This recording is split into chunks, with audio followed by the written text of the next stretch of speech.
साल 1971 के युद्ध से पहले जब पूर्वी पाकिस्तान यानी आज के समय के बांग्लादेश में जब भी दंगे फसाद हुए तो उन सभी लोगों में जिन लोगों पर सबसे ज्यादा अत्याचार हुए वो हिंदू ही थे। हिंदुओं के घर जलाए गए, महिलाओं के साथ दुष्कर्म किया गया, हिंदुओं के दुकान तबाह कर दिए गए और लाखों की गिनती में हिंदुओं का कत्लेआम किया गया। ये बाकायदा उस समय के अमेरिकी सांसद एडवर्ड कैनेडी ने अपने रिपोर्ट में लिखी थी। बेशक ये बात उस समय के बहुत सारे लोगों को ना पता लगी हो, लेकिन आज के समय में ये सारी बातें एक खुली किताब के समान है। 1971 के युद्ध के पश्चात यही अनुमान लगाया जा रहा था कि बांग्लादेश में मौजूद अनेकों हिंदू भाई बहन और अन्य सभी धर्म के लोग अब वहां पर चैन की जिंदगी जी सकेंगे। इसी के चलते जब 1971 में बांग्लादेश आजाद हुआ तब वहां की आर्थिक स्थिति बहुत ज्यादा अच्छी नहीं थी। खाने के लिए रोटियां नहीं थी, पहनने के लिए कपड़े नहीं थे। उस दौरान इस्कॉन के प्रभुपाद जी ने वहां के लोगों के लिए उस समय में $2.5 मिलियन का फंड इकट्ठा किया और बांग्लादेश के लोगों की मदद की। शेख हसीना सरकार के अंतर्गत हुआ भी कुछ ऐसा ही। काफी सालों तक वहां पर शांति बनी रही और बांग्लादेश अपनी तरक्की की ओर बढ़ता रहा। लेकिन अब फिर से बांग्लादेश के अंदर अत्याचार, दंगे फसाद और हिंसा जाग उठी है, जिसका असर वहां के हिंदुओं पर साफ साफ दिख रहा है।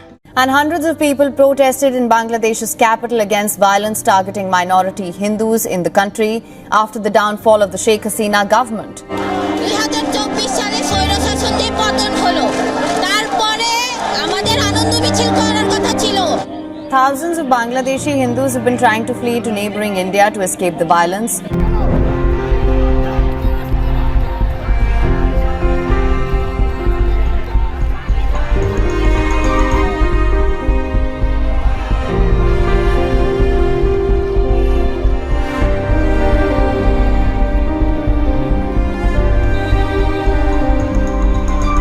छात्रों के द्वारा किया गया रिजर्वेशन के विरुद्ध यह विद्रोह अब एक अत्याचार और युद्ध का रूप ले चुका है और इसके चपेट में सबसे ज्यादा हिंदू ही आ रहे हैं। अब जाहिर सी बात है कि छात्रों का विरोध तो एक बहाना है। छात्रों की भीड़ में राजनीतिक मुद्दा खुलेआम सांस ले रहा है। बांग्लादेश में लगभग 1 करोड़ हिंदुओं के सर के ऊपर खतरों के बादल मंडरा रहे हैं।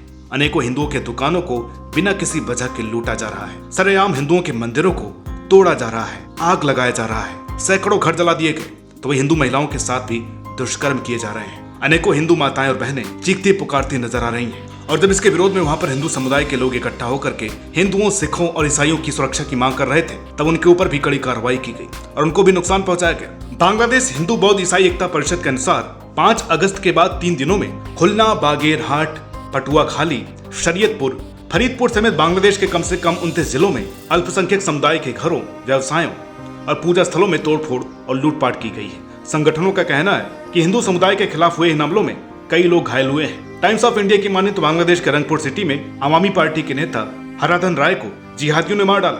बांग्लादेश के मशहूर हिंदू सिंगर राहुल का घर जला दिया गया। काली माता के मंदिर को तोड़ा गया। हिंदू महिलाओं को उनके घर में ही आग के हवाले कर दिया गया। अनेकों देवी देवताओं के मंदिरों को जला करके राख कर दिया गया। हालांकि हिंदुओं के साथ साथ सिख और क्रिश्चियन लोगों के ऊपर भी अत्याचार जारी है, लेकिन हालात को देखें तो पता चलता है कि उन सभी लोगों में हिंदुओं की संख्या सबसे ज्यादा है। बांग्लादेश में सारी हिंसा की शुरुआत कब और कैसे हुई, इस पर हमने फिलहाल में एक वीडियो अपने चैनल पर अपलोड की है। आप उस वीडियो को जरूर देखिएगा ताकि आपको इस संघार के पीछे की कहानी पता चल पाए। बात करें बांग्लादेश में हो रहे हिंदुओं पर अत्याचार की तो ये कोई पहली बार नहीं है। ये सारी खबरें हम अब सुन रहे हैं। बांग्लादेश में हिंदुओं की संख्या की बात करें तो 1971 में 28% थी, वहीं 1951 में 22% हो गई और 1971 में आंकड़ा 20% हो गया। और अगर बात करें 2022 और 23 में तो बांग्लादेश में सिर्फ और सिर्फ 8% हिंदू ही बचे हुए हैं और उन पर भी खुलेआम जुल्म ढाए जा रहे हैं। अब आपके मन में यह सवाल उठ रहा होगा कितने सारे हिंदू आखिर गए किधर। तो आपको बता दें कि बांग्लादेश में हिंदुओं की घटती संख्या और उनके साथ हो रहे बुरे बर्ताव के पीछे कई ऐतिहासिक, सामाजिक और राजनीतिक कारण है। हिंदू समुदाय की निरंतर घटती जनसंख्या और उनके साथ हो रहे अत्याचारों की पीड़ा और उनके समस्याओं को समझने के लिए हमें उन कारणों को भी समझना होगा जो इस स्थिति के लिए जिम्मेदार है। बांग्लादेश में हिंदुओं के साथ भेदभाव और अत्याचार की जड़ें स्वतंत्रता के पूर्व समय से ही जुड़ी हुई हैं। भारत के विभाजन के समय 1947 में पूर्वी पाकिस्तान यानी आज के बांग्लादेश में एक बड़ी संख्या में हिंदू बसे हुए थे। विभाजन के समय ही हिंदू समुदाय को उनके धर्म के आधार पर प्रताड़ित किया जाने लगा। उसके बाद 1971 के मुक्ति संग्राम में भी हिंदू समुदाय ने बड़े पैमाने पर हत्याओं, बलात्कार और अन्य अत्याचारों का सामना किया। भले ही बांग्लादेश एक धर्मनिरपेक्ष राष्ट्र के रूप में स्वतंत्र हुआ हो, लेकिन समय के साथ इस विचारधारा में बदलाव आ गया। 1970 के दशक के बाद से बांग्लादेश में बढ़ती धार्मिक कट्टरता और राजनीतिक मुद्दों ने हिंदू समुदाय को और भी असुरक्षित बना दिया। विभिन्न राजनीतिक दलों और समूहों द्वारा हिंदू समुदाय को लक्षित करने के पीछे उनकी जमीन जायदाद छीनने करने, व्यापारिक तौर पर उनको परेशान करने और धार्मिक कट्टरता जैसे कारक शामिल है। बांग्लादेश में हिंदू समुदाय को अक्सर सामाजिक और आर्थिक रूप से भी कमजोर करने की कोशिश की जाती रही है। जमीन कब्जाने, संपत्तियों पर अवैध कब्जा और धार्मिक स्थलों को निशाना बनाना आम बात हो गई है। इन अत्याचारों के कारण कई हिंदू परिवारों को मजबूरन देश छोड़ना पड़ा,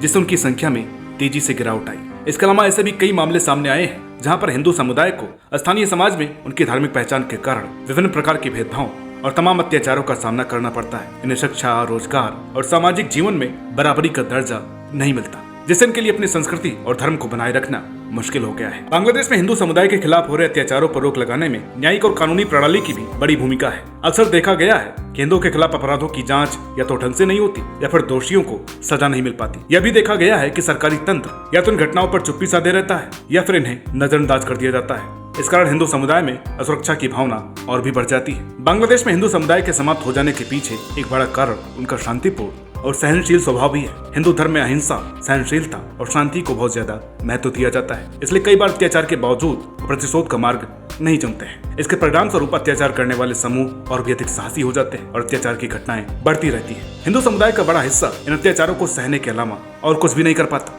वहीं जो भी लोग प्रतिरोध करना चाहते हैं उनके पास संसाधनों या समर्थन की कमी होती है। यह स्थिति और भी गंभीर हो जाती है जब उन्हें अपने ही समाज और राज्य से पर्याप्त सुरक्षा और समर्थन नहीं मिलता। बांग्लादेश में हिंदू समुदाय की घटती संख्या और उनके साथ हो रहे अत्याचारों के पीछे कई गहरे और जटिल कारण हैं। ऐतिहासिक, सामाजिक, राजनीतिक और धार्मिक कारकों ने इस समुदाय को असुरक्षित और असहाय बना दिया है। राज्य की ओर से पर्याप्त सुरक्षा और समर्थन की कमी, न्यायिक और कानूनी प्रणाली की विफलता और हिंदू समुदाय के शांतिपूर्ण स्वभाव ने इस समस्या को और भी गंभीर बना दिया है। बांग्लादेश में हिंदुओं के अस्तित्व को बनाए रखने के लिए आवश्यक है कि राज्य और समाज दोनों ही इस समस्या को गंभीरता से लें। धार्मिक सहिष्णुता, न्याय की गारंटी और समाज में सभी के लिए समान अवसर सुनिश्चित करना इस दिशा में महत्वपूर्ण कदम हो सकते हैं। अगर ऐसा नहीं किया गया तो बांग्लादेश में हिंदुओं का भविष्य और भी अनिश्चित हो सकता है और वो धीरे धीरे अपने ही देश में समाप्त होने की कगार पर पहुंच सकते हैं। इस देश में हिंदुओं को जड़ से खत्म करने के लिए जो हथकंडे अपनाए गए हैं वो सुनकर के आपके अंदर गुस्सा आना स्वाभाविक है। बांग्लादेश में साल 2021 में एक विवादास्पद भूमि कानून, वेस्टेड प्रॉपर्टी एक्ट लागू किया गया था। इस कानून के तहत सरकार के पास इस बात की परमिशन थी कि अपने दुश्मनों की जमीनों पर कब्जा कर सकती है। इसी के कारण लगभग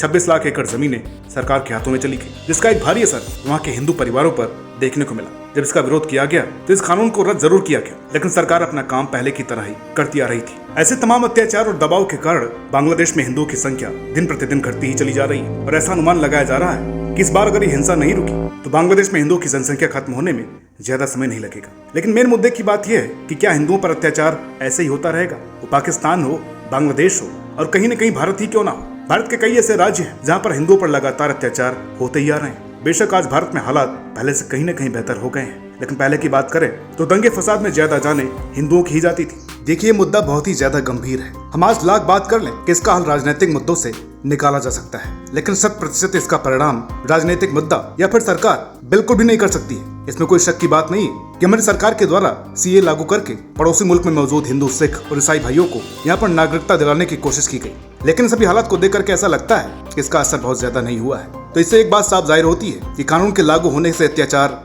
खत्म नहीं हो सकते हैं। आम नागरिकों के अंदर विरोध के प्रति जवाब और अत्याचार के प्रति विरोध करना ही होगा। एकजुट होकर के ही अपने धर्म को बचाया जा सकता है। हमारा आक्रोश और जुनून किसी से बिल्कुल भी कम नहीं है। अत्याचार कहीं भी हो रहा हो, गली मोहल्ला या फिर किसी व्यक्ति पर, आपका हक बनता है कि आप उसको देख करके नजरअंदाज बिल्कुल भी ना करें। उम्मीद है कि आपको हमारी ये वीडियो पसंद आई होगी। वीडियो अच्छी लगी तो प्लीज लाइक करें, शेयर करें। चैनल पर नए हैं तो प्लीज सब्सक्राइब करना ना भूलें। मिलता है आपसे अगली वीडियो में, तब तक के लिए नमस्कार।